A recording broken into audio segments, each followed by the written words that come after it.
Experten am Stammtisch. Dummgebabbel ist gleich. Das kannst du aber laut sagen.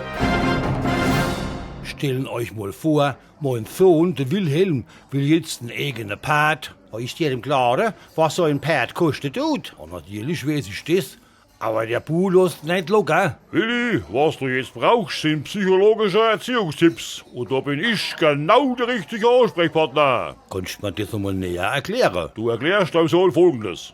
Wilhelm, was macht der Pferd nachts im Stall? Oh, er schläft. Und was noch? Er scheißt die ganz Buttig voll. Und was machst du dann? Oh, der Stall ausmischte. Genau.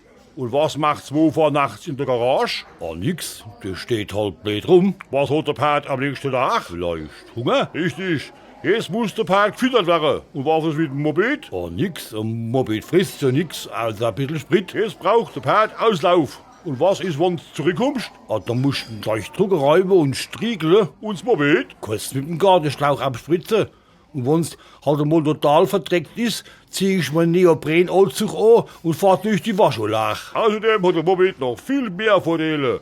Du musst es nicht satteln, es wird nicht krank. Und wenn du ein bisschen frisieren tust, ist noch schneller als der Pferd. Genau so ist es. Das kannst du aber laut sagen. Ja, ein Pferd ist so unnötig wie ein Grupp. Was halt nicht sagen kannst, ist, ich hab schon Mopeds von der Apotheke kurz zu sehen. Ich bin vielleicht ein Ich Tipp. weiß, 1000 Zahlen, 3 Scholle, 2 Katze in der Blut. Experten am Stammtisch. Dummgebabbel ist gleich. Das kannst du aber laut sagen.